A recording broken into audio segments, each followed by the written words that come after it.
do that, you have to understand God's institutions, three separate entities that God instituted in His world for the benefit of His creation. And we've been talking about that. And we began by talking about how that these three spheres work together. They're three separate entities of the home and the church and the government or the state. And each of these institutions of the home, church, and state are independent. They have their own separate sphere of responsibility and influence and purpose as God designed them. But yet they're interdependent. And what do you mean by that? Well, the home, the family unit, is the building block of both the church and the state. You can't have a civilization, you don't have a church apart from those individuals and families that make up that church or that government, that institution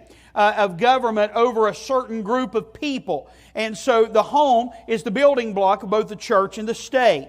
But then the church influences both the home and the government. We have that responsibility for God. And it's through the local church that God grows families and individuals spiritually.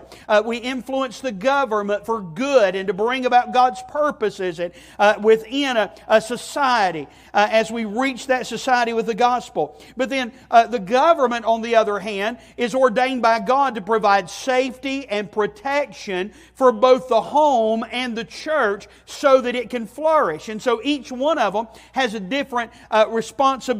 So they're independent. And the home is not the church. Church isn't a home. The state isn't the church, and the church isn't the state. And they're not to be wedded together. Separation of church and state. And we're going to